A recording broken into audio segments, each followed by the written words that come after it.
From ILPS, sorry about that.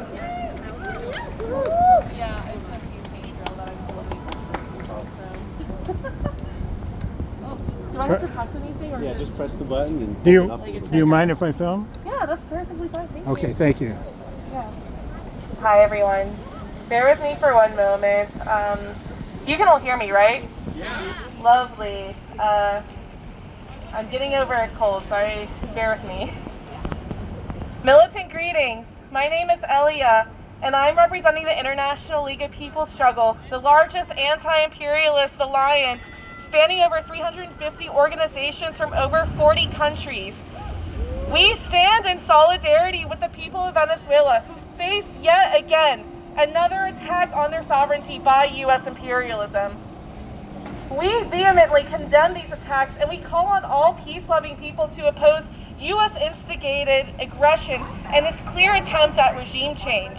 It is the right of the Venezuelan people to resist U.S. domination by any means necessary, just as this is the right of people across the world, from Venezuela to the Philippines and from the Philippines to Palestine.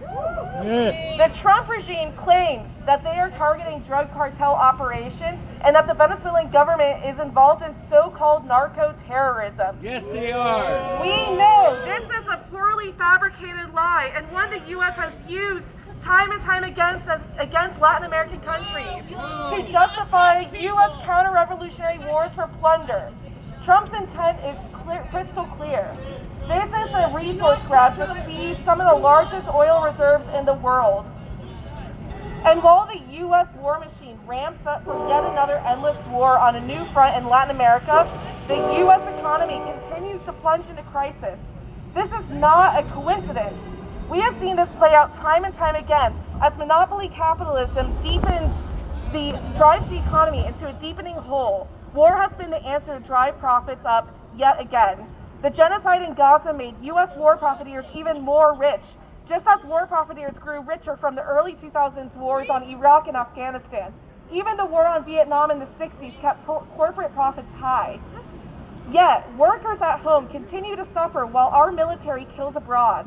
The Trump regime has tightened EBT restrictions on families and cut government subsidies for healthcare, while prices go up and wages don't move. The U.S. then continued to wage cruel sanctions on Venezuela, making basic commodities inaccessible to everyday people and driving the country further into crisis, which forces individuals and families to leave to look for jobs and safety. But cruelty abroad and neglect at home is not enough. Once migrants arrive here, ICE terrorizes our migrant communities. Trump claims the attacks on migrants and the bombings of fishing vessels are to target drug trafficking, but the truth is that Venezuela is not a major source of drugs, and these are in fact plain attempts to justify a war that will only cause death, destruction, and greater wealth disparity. There is no money for SNAP, Medicaid, education, or housing assistance, but billions for ICE, detention centers, military attacks in the Caribbean, and Israel's ongoing genocide in Palestine. As internationalists, we know the root issue we share across the globe is imperialism. From the belly of the beast, it is our duty to uplift people's right to wage struggle against U.S. domination and repression, both here and abroad.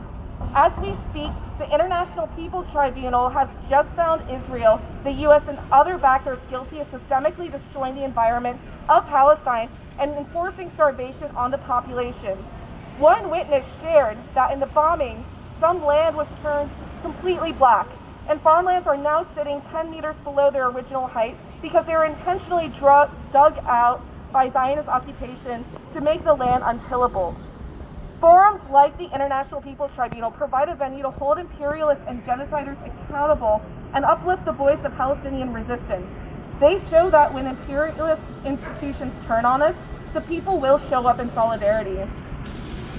As we oppose the expanding U.S. war machine, we must also support the masses who directly confront the war machine in their homelands, who will be the force that truly expels the imperialists from their lands. Let us continue to raise our struggles together. We call on the immediate withdrawal of U.S. military presence from Latin America from all regions around the world. We call on an end to the ecocide of Palestine and absolutely no U.S. control of Gaza. We call for the end to endless U.S. wars of aggression and U.S.-imposed sanctions. Down with U.S. imperialism. Long live international solidarity.